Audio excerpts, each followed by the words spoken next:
Last week we talked about a few things. One of those was Jesus healing the paralytic. All right. If you can remember, what did we say that miracle was mostly about? Jesus' authority. Yes. Yes. Excuse me. Jesus displaying the authority that He had. Okay.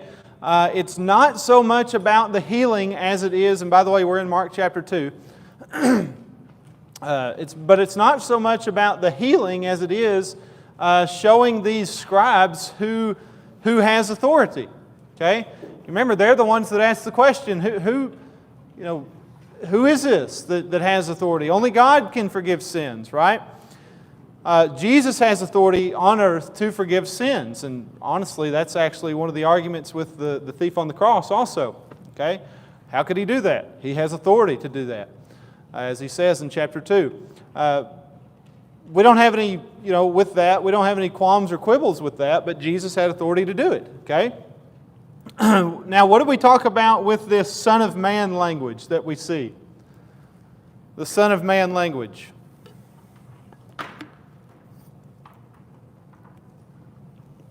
Any details that you remember about that? Oh, okay, yeah. He is the Messiah. How do we know that? What prophecy? Which one? Which book? One that starts with a D. Daniel. What chapter in Daniel? Daniel 7, verses 13 and 14, right? That's the vision that he has.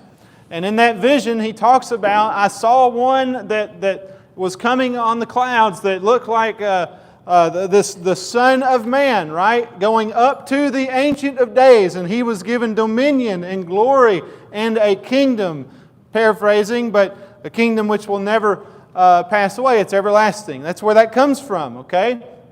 And so the scribes, as people who would have been familiar with those scriptures, and especially the Daniel prophecy, they should have been catching on to that, right? They should have been catching on that Jesus is that Son of Man from the Daniel prophecy. Okay? It's what we talked about, like a necessary inference. We'll get into that next quarter in the winter. But He is that Son of Man who has been given dominion or authority. Okay? Glory in a kingdom. That's Jesus. Okay, now we also talked about Jesus calling Matthew or Levi and some of the challenges that may have brought on. But why? Right? Why would that have been challenging for the other men that Jesus had already called? The calling of Matthew. What about that?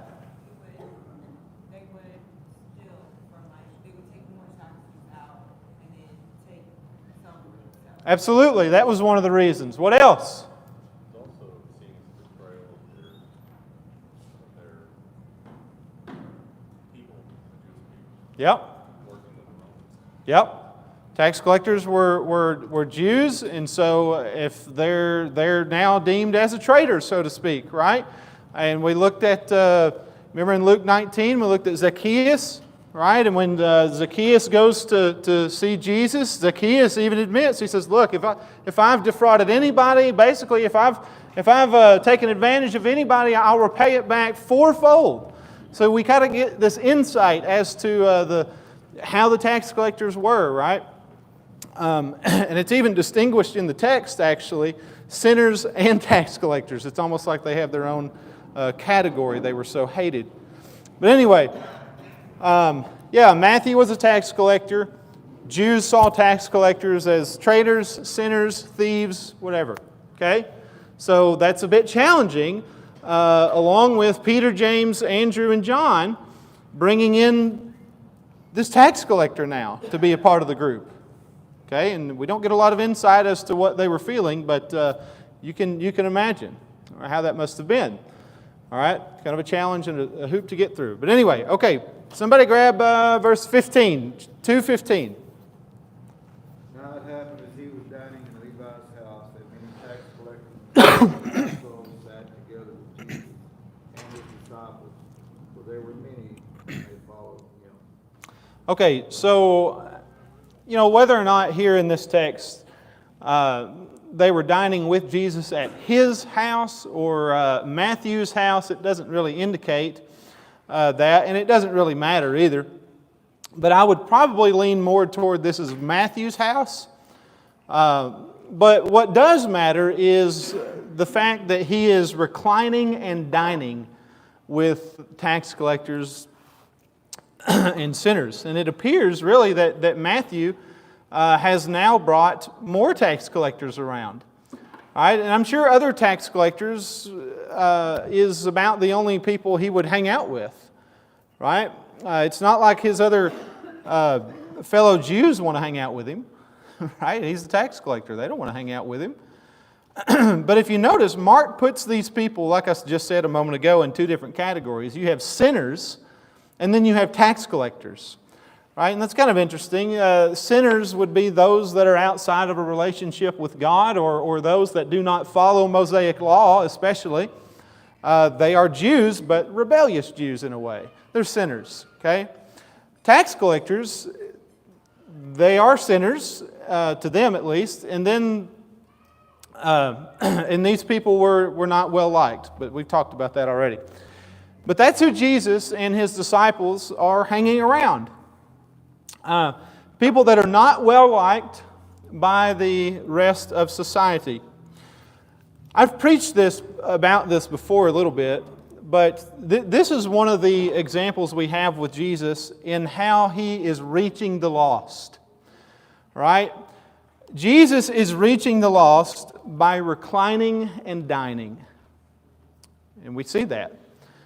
Reclining and dining. And I know that you guys have heard me talk about plenty of times that relationships are such a key factor in reaching sinners, in reaching the lost, right? It's relationships. It really is. And I think that's what we see Jesus doing. He's reclining with them. He's dining with them. He's sharing a meal with them. That's part of relationship building, really. And a few weeks ago we talked about pushing past the barriers, right? To get to our friends, or to get our friends to Jesus, or Jesus to our friends. This is one of those barriers. Sometimes we may have friends that are engaged in sinful lifestyles. And really what this looks like is Jesus and His disciples over at Matthew's house.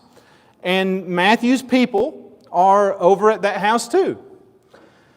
And look, I don't know, when you would find yourself in that setting, right? And you certainly you're not going to go to the bar or anything like that, like deliberately. Please don't do that. Okay, but you're not going to want to put yourself directly in that environment just so you can be around sinners, right? But I don't believe that's the right approach. But I think that the point is that we at least need to be willing to recline and dine. At least be willing.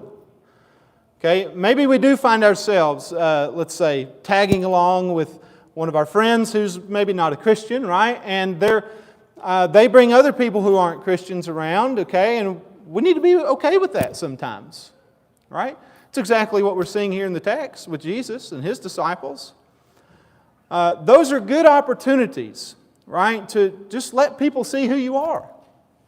You're not going to preach to them. But just talk to them. Be normal. There's a lot of people that have this perception of Christians that they are snobby people who are too good for sinners. Right? I'm sure you've heard that before. I have. Or that every conversation is, sometimes people may say every conversation is going to be them trying to convert you, right? If you start talking to them. Look, it doesn't have to be like that. We need to understand that not every conversation has to be a gospel conversation. Okay? It doesn't have to be that. And today, in our country especially, coming off, kind of firing off like that, if you will, it's just not received well. right, with a lot of people today. Kind of coming off like that first, or initially. But sometimes we just have to push through the barrier of being uncomfortable around people that are not Christians, right? Are they going to say things that are wrong? Maybe. Are they going to say things that are offensive? Maybe. Yeah, I mean, that might happen, but when our eyes are on their soul, we've got to deal with some of that to try and build a relationship with them. Right? Just put your eyes on their soul. Okay? Sometimes you just got to look past all the minutia of stuff, right? Look to their soul. It's still a soul that's lost at the end of the day. Right? I know it's challenging, right? It's challenging to do. Sometimes you don't want to be around the noise. You don't want to be around that language. You don't want to be around some of the things that people may say. I get it. Okay? You need to be spiritually mature maybe too, to not, that way you can, I guess, handle that. But anyway, any statement or comment about some of those things? Well, I think your actions speak is louder than your words. Okay. How you do handle those things, how you may not have to, you don't have to preach in the sermon, but they're going to notice your reactions. They're going to notice how you handle things. Mm-hmm. And kind of like Dwayne was talking about it in that devotional last night, is the example that seeing how you are not like them, or how you have changed. Yeah. And show. Especially if you used to be one of them that ran with the boys, you know? And Yeah. a lot of times that will open up conversation. Mm-hmm. You don't have to, come out screaming about Yeah. the Bible. A lot of times it kind of happens organically. How come you handle this different than I do? Mm-hmm. Or we see how you didn't lose your temper, or how you didn't, Mm-hmm. whatever the case is. But I think too, this shows a stark contrast in the Jewish leadership. They didn't want they were the chosen people. Yeah. They didn't want outsiders in. Yeah. If you were dirty, whatever. Yeah. They were all about that, and so I think Jesus is showing that, no, I'm putting that together. Yeah. Because we don't. Well, that's exactly where he's about to go with that stuff. Jesus showing that even the worst, because there at that time they were the worst. Mm-hmm. Even God can forgive them. Right. Right. And be around them. Sometimes we hear, well, God can't be in the presence of sin. Is that true? Jesus is God in the flesh. He's hanging out with sinners. Yeah, he can. That's all he hangs out. God's not going to ultimately dwell with sin later on, right, in heaven and the purity of heaven and all of that. But yeah, God can be around sin. God is omnipresent. He's around sin everywhere. But we know Right? in John chapter 1 it talks about Jesus being the Word, and he was that life that John was Yeah. bear witness of that life. He brought life. Mm-hmm. Life was the understanding of sin and Word. But, John chapter 12 talks about Jesus said that I did not come to judge the world. And he said, if you believe in the Father, you believe in me. If you Right. believe in the Father. But he said, I did not come to judge the world, but he does go and say these words. Yeah. They will judge in the last day. Yeah, John 12:48. But you talk about who we were, a lot of people want to be around people that are sinners, that are not Christians. Right. That way. Yeah. That aren't sanctified, that haven't been justified in all Mhm. these religious terms. Mm-hmm. We want to be around them because we want to give them what we've been given. And if you're not going to be around them, you can never share it with them. That's exactly right. Yeah. Because the Christians that in Galatians Paul's talking about, he talks about us judging the world, and we're not supposed to judge those on the outside. But now the Christian brothers and sisters, we're to keep an eye on them. Right. And help correct them because we love them. Right. But the outside, that's up to God. But he actually convicts them with that statement. He said, do you not know that the unrighteous will not inherit the kingdom of God? Now when he's talking here, he's talking about Christians. Yeah. He said, do not be deceived, that neither fornicator, adulterer, homosexual, sodomites, thieves, covetous, drunkards, idolaters, nor extortioners will inherit the kingdom of God. And this is the key. And such were some of you. Yeah. He's talking to Christians. Such you were least. Right. I was least. That's why are, you want to be around people who are not like you, because you have something they need. Yeah, you have the gospel. It's the very reason why Jesus did not pray in John 17 for God to take His apostles out of the world. I don't ask that you take them out of the world, right? He didn't pray that. Why? Because there's a job that needs to be done. He's not going to pray for them to come out of the world. The world needs Jesus. The world needs the gospel. We have to be. It is imperative for us to be around the world, those who don't know God, right? So that we can spread the seed and do all of those good things. We can't just harbor away and stay inside and not take what this great thing that we have out to the world. Okay? Bury it and fix that, There you go. Yeah. because the man who buried it was called unrighteous. Right. You're not sharing what you did get. Exactly. Well, Yeah. Christianity would have never flourished in the way they did things. Mm-hmm. Because it was all internal. If you weren't born a Jew, then, Right. so you'd have to wait for somebody to be born, literally physically born to grow the church. Mm-hmm. So, All very good thoughts. It's necessary that we're around the world, all right? But it is this what we're seeing is all part of building relationships. That's what Jesus is doing. And if you notice, they're, well, let's see. They're following, and really that's the goal. You want them to follow Jesus. And how's that going to happen unless there are times where you recline with them and you spend some time with them and you share a meal with them? Okay? If you want people to have a relationship with Jesus, sometimes you've got to build a relationship with them. If you want them to have a relationship with Jesus, sometimes you have to build a relationship with them first. Does that make sense? Yeah. And you reclining and you dining can help with their following. Okay? Now also think about it from the disciples' perspective too, right? Because they are there with them. What is He showing them? That they have to represent Jesus throughout the world with sinners. Yeah. I think He's showing, look, this is okay. It's okay to do this, right? They certainly wouldn't be there on their own. They're not going to walk into a tax collector's house with all these tax collectors and sinners on their own. They're there with Jesus. They're following Him around. Well, He's showing them this is all right. This is okay to do. But if they're going to follow the Master around, this is where the Master is. But Jesus is showing them that it's okay to be around these people. It's okay to recline with them. It's okay to dine with them, okay? And we have to be okay with being around people who are not Christians, as we just talked about, if we want to have an influence on them so that they might become Christians. And Jesus is giving them an example to follow. Jesus is giving us an example to follow, okay? One thing also in verse 15 to notice is when He mentions the disciples.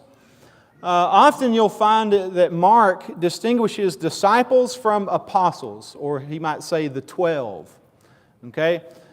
Jesus travels around with the 12, with 12 of them, and then there is the other group called the disciples. All right? The disciples are usually distinguished from the 12, and we need to make sure we see that, but they are a larger group, these disciples that follow Jesus around from place to place. They're there also. Okay, they're at the crucifixion. He describes a group of women who have been following Him from the beginning. They would probably be a part of this group called the disciples. So, just a side note: when it says the disciples, it's not just the 12, or it's not just the apostles. Okay, there's a difference. Anyway, verse 16 says, when the scribes of the Pharisees saw that He was eating with the sinners and tax collectors, they said to His disciples, why is He eating and drinking with tax collectors and sinners? All right, so now the scribes see what Jesus is doing and they are concerned. Some of them have already gotten told by Jesus that He has authority on earth to forgive sins. And Jesus called out what they were reasoning in their hearts. You remember we talked about that. And you would think that would cause them to think differently about Jesus, right? After having already read what's in their hearts and minds. But now they're confused as to why Jesus is eating with sinners and tax collectors. Now, in this section, there are a number of questions that the scribes bring against Jesus and His disciples. And they all start with the question, why? Yeah, why? All right, there are three of them in particular found in verses 16, 18, and verse 24. These questions that start with why. 16, 18, 24. There is another one found up in the context in verse 7, but it's kind of separate from these because these why questions from the scribes have to do with why is Jesus doing something that we don't do? All right? That's what this is kind of based on. Why is Jesus doing something that we don't do? So here are the questions that they ask. And we'll jump ahead for just a second so we can look at these. We'll come back. But in 2:16, the first one is, Okay, so you see it in 16. Why is He eating with tax collectors and sinners? In 18, why do John's disciples and the disciples of the Pharisees fast, but your disciples do not fast? And then 24, he says, look, why are they doing what is not lawful on the Sabbath? All right, so it's these confrontations with the scribes, and they're concerned about how and why Jesus and His disciples are doing things differently than them. Okay? And that really is the context of those questions. And there is so much to talk about with that. How do you think what the scribes are showing translates over into today?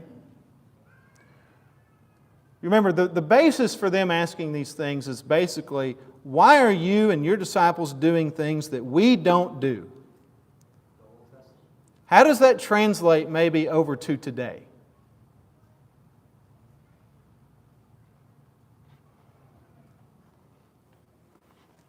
So people could see today, if you were a Christian and you were sitting with sinners and you were together with sinners, and I know there's cases about not being unevenly yoked with unbelievers, but they may see you as a hypocrite. Well, you're a hypocrite because look at you, you're over there with those sinners. Okay? What are you doing with those sinners? You're supposed to be a Christian, Mhm. living a righteous life. So the world can maybe see you in a wrong way. Okay? So people could look at one Christian sitting next to sinners or whoever, and they may look at them and say, well, you're a hypocrite. What are you doing? You're not supposed to be sitting with those people. But on the flip side, you as a Christian may have a bad attitude in that himself and say, you know what, this is what you're talking about. I don't need to be over there. I'm too righteous. I'm too good. Mm-hmm. I'm Pharisee. Mm-hmm. Related, to where you're above the sinners now. See, Mhm. we're not to elevate ourselves at all. As Christians, we're actually to try to be beneath even our brothers, or lower Jesus. Right. In the washing of the feet. We're to remain humble, because isn't that exactly what Paul talked about in Romans chapter 11, where it said that the Gentiles, now if you get haughty and high-minded, like the one that's just been broken off, you're going to be broken off too. Right. Don't ever get haughty and high-minded. So on the other side of that, you could, within yourself, if you don't go sit with them, I guess, maybe you could fall into this, I'm more righteous than thee, or whatever, But I think too, the other today, even talking about this, that the Christian, I think you have to take each case as a single case. Yeah. Because you may not be mature enough, and you may be struggling with things that you left in the world that you can't be there, you shouldn't be Yeah. there. Not because it's not right, because you're not ready. Yeah. So there's those cases. There is a spiritual maturity there. How this can kind of translate over with what we're seeing with the scribes, okay? We have a tendency, it's not solid, it's a tendency, to measure other people's spirituality by our spirituality. Is that fair to say? Sometimes we, like the scribes, look at someone else and say, why don't they do what we do? Why don't they do what we do? And really what's happening is the scribes are judging Jesus' faithfulness to God based on what they are seeing. They're comparing what He's doing to how they are and how they do things. I'll get you in 1 second, Connie. And sometimes we do the same thing. Sometimes let's use that B word, we bind things, right? Sometimes we bind things on people that are our measure of spirituality and our measure of faithfulness that maybe God didn't bind. Is that fair to say?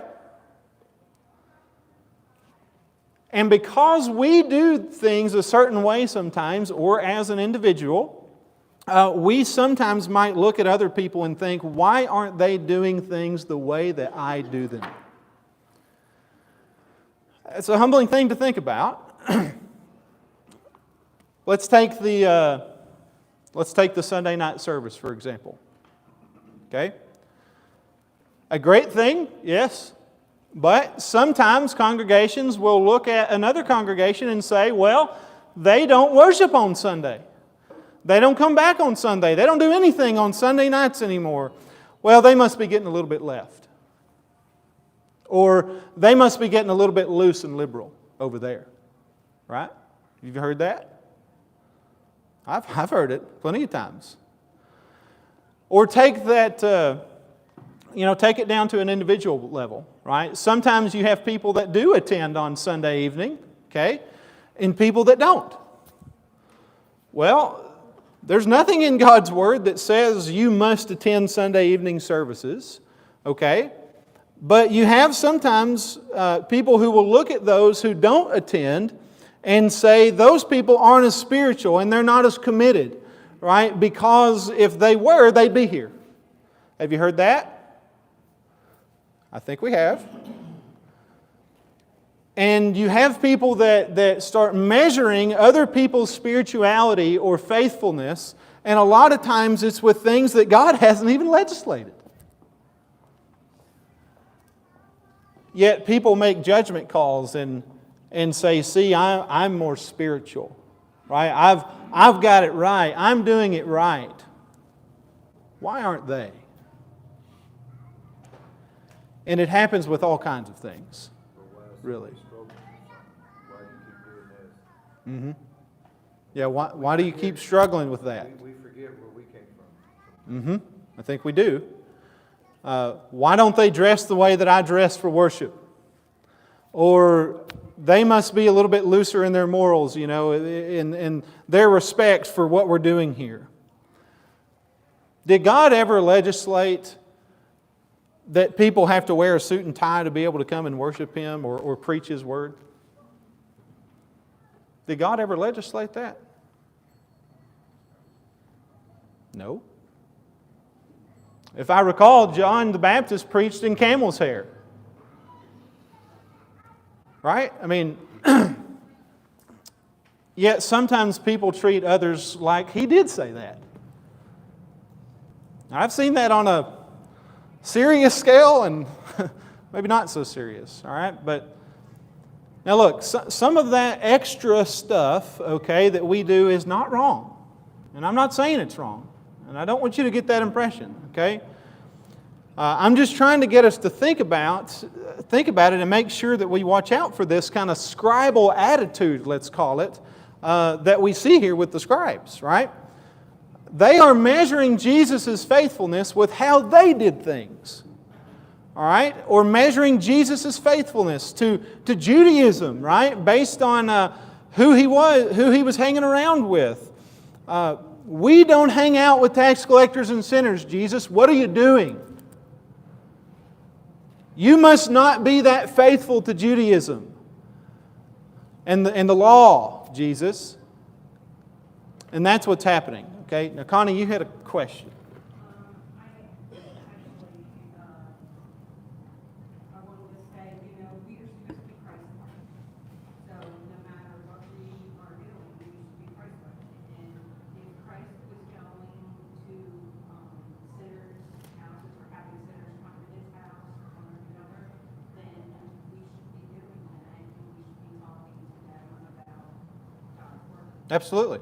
That's the example. That is the big thing, is we need to remain Christ. Yes, I would 100% agree. Back to verse 17. Yeah. Hearing this, hearing what the scribe said to his disciples, Jesus said to them, "It is not those who are healthy who need a physician, but those who are sick. I did not come to call the righteous, but sinners." So, Jesus heard what they asked His disciples, and it doesn't say that the disciples responded. He responded, which is interesting. But He steps in, and it's like Jesus clarifies to them and says, "Why wouldn't I eat with tax collectors and sinners?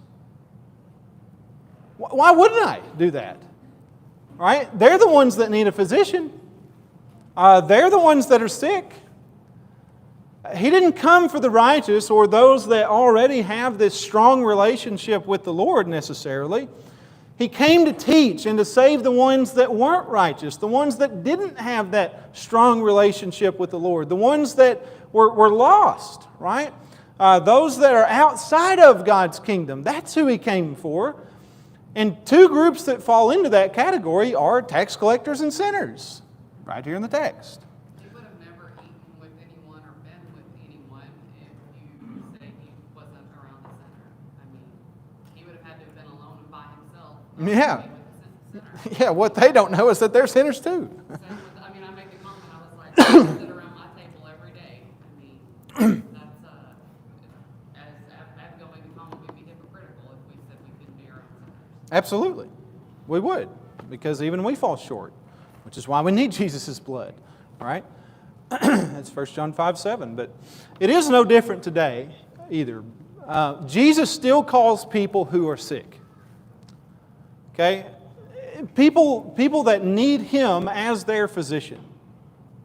But sometimes that same attitude is on display with people in congregations. Sometimes people walk into an assembly and the mentality is, do they look like us? Do they act like we do? If they do, sometimes we're quick to welcome those people, right? But if they don't, and maybe they look shady or dirty or a little rough looking, sometimes we might be a little bit more standoffish. Okay? And you don't know where a person's spirituality is, but sometimes we're quick to go after those that already look healthy rather than those who are sick. Yep. Yeah, I'm like, and going back to Corinthians, what you're saying is something that's impossible. We cannot, and what Abby just said, it would be hypocritical to think that we can be or not be around sinners. Because that's exactly what Paul was saying. Go back and read this, you understand what he's saying. He said, "I wrote to you in my epistle not to keep company with sexual immoral people." You ended right there. Right.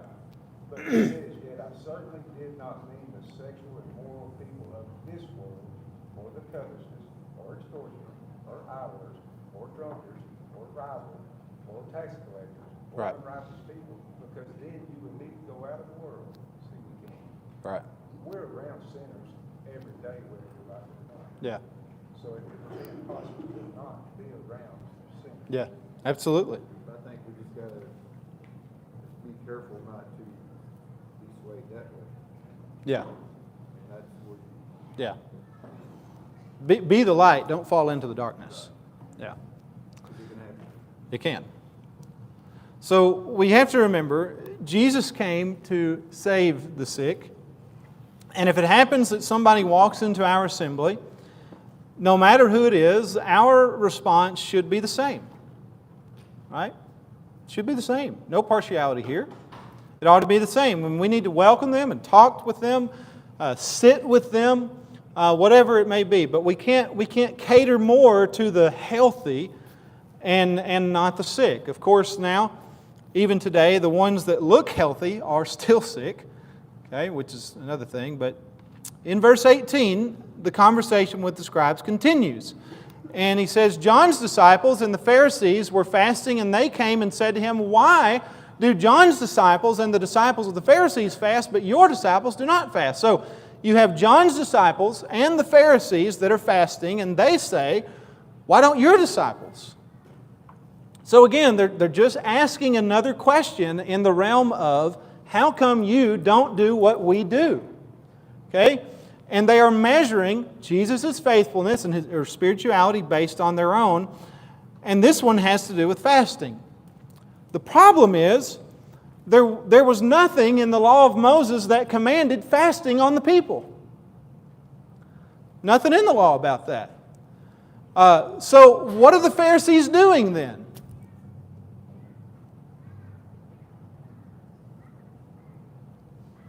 We said the B word a while ago. Binding?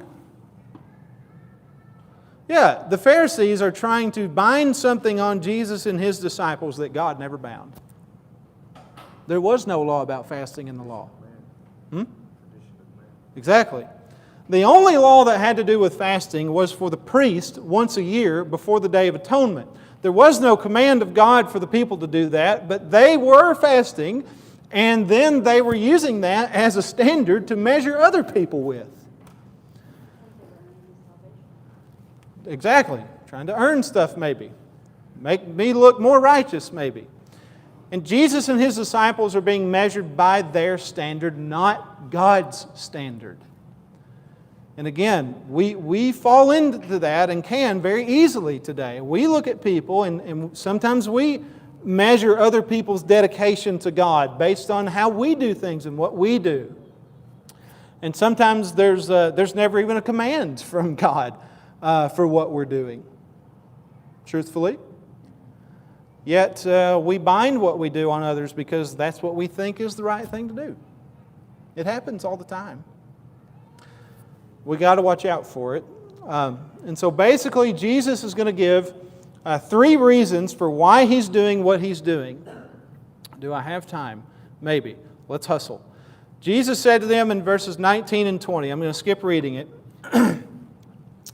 He talks about the bridegroom. While the bridegroom is with them, the attendants of the bridegroom cannot fast. So as long as they have the bridegroom with them, they cannot fast. The days will come when they don't have the bridegroom. He's going to be taken away, and then they'll fast. So real quick, let's understand what fasting is meant for. Fasting is meant for you to try and draw closer to God. Okay? It's for you to deny yourself, often denying yourself food that you normally would eat when you're hungry, and turning that hunger toward God. Okay? It's designed to be a way for you to grow spiritually and draw closer to the one who ultimately sustains you. Okay? Not just the food. And it gives you an opportunity to reconnect. It's a spiritual practice. It is a good spiritual practice if you can get there to do it. But,